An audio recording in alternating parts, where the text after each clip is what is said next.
Minnesota defeats Wisconsin. I have a lot of thoughts on Wisconsin here, but let's first start with Minnesota. Minnesota gets the win.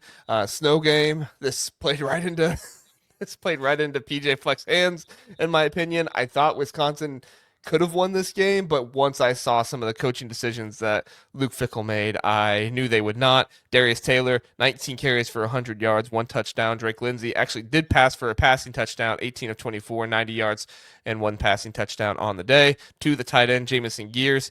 And although Wisconsin outgained Minnesota, Minnesota gets the win, less penalties, more first downs, more third down conversions, 50% on third down. They ran about the same amount of plays. Minnesota was just the better coach team, the better planned out team, knew who they were, and got the win. Took home the X. Your thoughts, Zach? Well, I just want to say, how about Darius Taylor, who I think has been banged up off and on all season, hadn't really looked like himself. He looked like himself in this game. I mean, I thought showed a little bit more of the burst. Obviously had that 49-yard run, getting over 100. This was not a game where yardage came easy, but they were patient. They got points when they could, and they just kind of let Wisconsin make mistakes. And that's how they won the ball game and won the Axe, which I think they've now done this is their second year in a row winning the Axe, or is it third? Mm-hmm. Is it three? They've won 4 out of their last 5, I believe. I'll double check, but I Yeah. think it's 4 out of the last 5. Yeah. And so I think you got to give credit. We give PJ Fleck a little bit of junk for not being an elite head coach and getting his team over the hump against the big boys of the conference. But these games where he has equal talent to the squad across from him, he's going to win those more often than not. We saw it against Nebraska, where you could argue Nebraska has more talent than Minnesota. And we saw it here yesterday against Wisconsin, where they beat, granted, at home, a team that probably has close to equal talent, but Minnesota controlled the game. Totally. Yeah. Minnesota's won 4 out of the last 5. Congratulations to Minnesota. Great stuff by PJ Fleck. And I'm totally with Philip here. He says Fleck must have found the antidote of confidence for Taylor. There we Yeah, go. There we go. Some Sprite out of the fridge and antidote of confidence for Taylor there. Love that. Yeah, to me, PJ Fleck totally coached circles around Luke Fickell in this game. He knew exactly how he wanted to win this game, even though the offense, didn't have as many yards as Wisconsin, all that kind of stuff. And yes, Doc is right. Nestor had himself a game. He was fantastic out there. I think Minnesota has more talent than Wisconsin. I just think Wisconsin is younger at this point. But that doesn't necessarily mean that they'll have more talent than Minnesota in the future because Minnesota does a really good job of developing their guys. No. Nestor, Smith, Parrish, and they're going to have Brown and Parrish back next year, Kerry Brown and Parrish. So, this really Minnesota good safety tandem. Yeah, and I think Anthony Smith's probably going to come back next year. I don't think he got as high of a draft grade as maybe he would want, but we'll see. But yeah, things looking up for Minnesota. Finish in the top half of the conference once again. Go over their win total once again. It's not the flashiest season in the world for Minnesota. And PJ Fleck, winningest head coach in Minnesota history after this game. Mm-hmm. That's pretty cool. Yeah. I mean, he's done a really good job. I mean, you look at Minnesota, the Minnesota coaches before him. I was just going to look this up real quick. Here, you keep going. I'm gonna look up. Go for history a little bit. So you keep going. Okay. Yeah. At this point, Drake Lindsey is going to be really good next year for them. He's going to continue to develop. The fact that in a snow game like this, he was able to complete 18 of 24. You saw Wisconsin try to get out there and do that. More on them here in a second, but they threw 2 interceptions. Drake Lindsey just has this way of utilizing his players, utilizing who he has. And I don't think Minnesota has the best wide receivers in the world, but Drake Lindsey is the type of guy that is just able to get through it. And I had some concerns about him kind of being like an Ethan Kaliak starting him too early type of stuff. But those were all, completely extinguished this year. There was talks about how much he was preparing and everything like that, and all of that has come to fruition. Is Drake Lindsey a top 5 quarterback in the Big Ten this year? No, but he's a redshirt freshman. He's going to continue to develop. He's going to continue to get better. Zach, do you have history? Yeah, so like going back all the way to Glenn Mason. So 97 was, or yeah, 97 was when he started. He was 64 and 57. Went to 7 bowl games in, I believe, 10 seasons. Had two years where they were ranked, and really only there were 5 out of those 10 seasons where they had winning records. They had a 6-6 season where they went to a bowl, 2 7-5s, 2 8-win seasons, and 1 10-win season.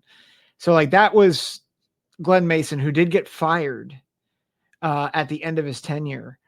Next was Tim Brewster. We won't talk about Tim Brewster. He was terrible. Jerry Kill, who I really liked when he was there, stepped down because of a seizure, or he had a seizure issue. But as good as he was, 5 seasons, three bowl seasons, 2 8-win seasons, and a 6-win season. 29 and 29 as a head coach. Then Tracy Claeys, I think he was 11 and 8, and then they dismissed him because they wanted to go after PJ. And let me just get here. Why can I not get there? Okay, great. PJ Fleck, who has now been there, I believe, 9 seasons. Only 2 seasons they have not gone to a bowl game. He's had a bowl game every year too, right?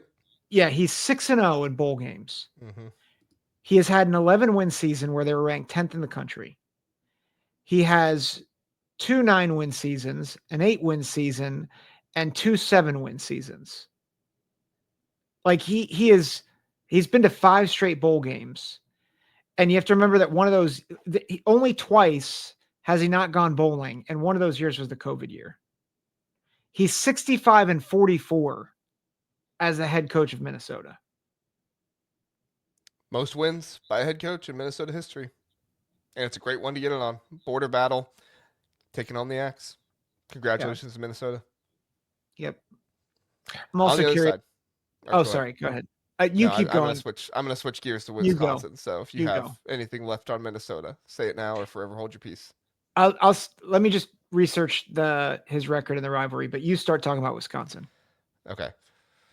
What in the world is Luke Fickell doing? Taking Carter Smith out of this game. You put him in at the beginning of the game. He's running the ball. I understand, like, he was getting lit up a few times running the ball out there. He had 5 carries for 16 yards. But in a snow game like this, your offensive line is not what your offensive line needs to be. You need a running threat of a quarterback out there to increase numbers in the box. You need to have your running back blocking. You need to utilize that. Do you go to your quarterback every single time? No, you don't want him to get killed, but you do need that threat, and you have to be able to run the ball down the field. You need to be able to trust your run defense that you had, and eventually the defense just wasn't able to be enough because Wisconsin just, again, was not able to score. He did have a touchdown pass in this one, so it's not like Carter Smith can't throw the ball, but for them to start the game with Carter Smith, I guess he just got hit too much. I don't know what it was that would have made Luke Fickell think, yeah, I got to get Carter Smith out of this game. Carter Smith gives you the best opportunity to win. He's shown it time and time again this season. Unless Carter Smith, I mean, and not even that. Like, you can't even worry about injury. You're not going to a bowl game. Like, this is it. This is your last game of the season. You have to win this game to give your fans good feelings going into the offseason. At the very least, you have to bring it down to the wire. It was not down to the wire. You trusted Hunter Simmons. He threw 2 interceptions. Hunter Simmons is not a Big Ten quarterback. Stop playing him. Start playing the freshman. I mean, you can't even start playing the freshman anymore because the season is over. I do not understand Luke Fickell making those decisions. I do not understand Carter Smith not playing out there. It's complete coaching malpractice, and Jeff Grimes should not come back as the offensive coordinator for this team. Play calling is terrible. Some of the decision making, they ran it on 3rd and 9 and then punted. Why do you run it on 3rd and 9 and then punt? You can run it on 3rd and 9 and kick a field goal, but you do not run it on 3rd and 9 and punt. Gosh, I'm sorry. I'm not like a Wisconsin fan here or anything, but it's just like this is the kind of stuff that makes it seem like Luke Fickell has just completely lost it as a coach. I was sticking up for him last night a little bit, but terrible coaching in this game. Great coaching by Minnesota in this game. Zach, your thoughts? Fire Luke Fickell. I know. I said it. They should have fired him, but yeah, I know the coaching cycle. I know all that stuff.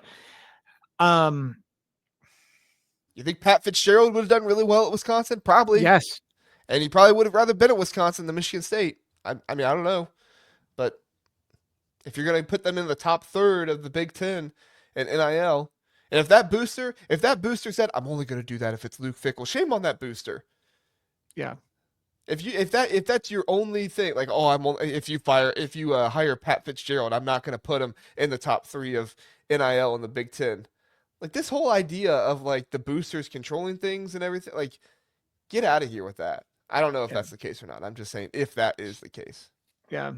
Well, I mean, you see that problem with Texas, right? Like that's really held Texas back, and that's why some coaches don't want to stay there. The boosters make all the decisions there. Yep.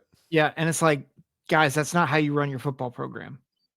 It can't be a healthy program when you do it that way either. Yeah. Yeah. I even just that rationale of, well, maybe Carter Smith is getting hit too much. This is a rivalry game. This is one of the best games in football. And unless if Carter Smith was dealing with an injury that he needed rest, you don't like, he is the guy that won you the game last week. He's been the guy. Why are you taking him out? Well, and I never heard anything about an injury. Like, it's one thing if we heard like, oh, he's injured on the sideline, he went into the like, I didn't hear anything about an injury. Maybe I just missed it, but I didn't hear anything about an injury. I would have understood it if that happened. I'd have still been like, okay, if he's walking around on the sidelines, maybe throw him back in there in the third quarter or in the fourth quarter or something to see. But I just don't get it, man. I don't get why this Wisconsin team is the way they are. Horrendous. Yeah. I think this is my frustration with Kentucky Luke is Fickell. firing Mark Stoops. Oh, yes, he is gone. I just saw that. Sorry. This is my frustration though with Luke Fickell and this is why I think when we had the conversation about him, I think it was last night when you were saying, oh, he's a better coach than Sherrone Moore. This is my frustration with Fickell is I think he has moments where he's brilliant, but you have a lot more moments where he's not. But he's gotten a lot more credit over the years for his brilliant moments rather than the moments where he has not been brilliant. And I think, again, like, I just don't think he has now had 2 misfires at offensive coordinator. Yeah. And you could argue that was because there wasn't enough investment, but I don't think Phil Longo was cheap. Oh. Well, even, and we praised the creativity and saying, okay, going into an air raid at Wisconsin, maybe that's injecting life into this program. But it's easier to do this at Ohio State, right? But Ryan Day, something I've appreciated about him as an offensive mind is he tailors his skill sets to his players. You don't see that at Wisconsin. It's just like, we're going to do this. It's like, well, that's not good coaching. And like, Phil Longo didn't do it. Jeff Grimes didn't. It's like, this is the system. This is what we're running. Man, no offense. Forget the system. Who do you have? Play your guys. Figure out how to run a system around your guys. Yeah, no, you're right. I can't say anything else on it. I'm going to blow a gasket if I do. So if you have any more thoughts, say them. Move on. I'm just going to say, Philip, I think this is helpful for you. Where is it? Where's the comment? Oh, where is the comment? I mean, I still take Luke Fickell over Sherrone Moore. Even though I just went through that rage there of him, I'd still take Luke Fickell over Sherrone Moore. At the very least, Luke Fickell, culture builder, gets his guys to play hard, play within the team still. Yeah. I don't know. Maybe that was more Jeff Grimes than it was Luke Fickell. For all we know, maybe that was more Jeff Grimes than Luke Fickell. Here it is. Goose Fraba. Grußfraba. Yeah. And I don't know if I agree with that though. Like I think Sherrod Moore gets his guys to play hard. No, I think Sherrod Moore gets his guys to play for themselves. I don't know about that. Oh, what? I feel like no, he's not getting let go tomorrow. I don't think so, Bobby. No, I think you've seen multiple occasions this season where like Bryce Underwood has been out there trying to do his own thing, trying to play hero ball. Anyway, You don't we'll think have they this played conversation hard? again at some Okay. point. Okay. Let's move on.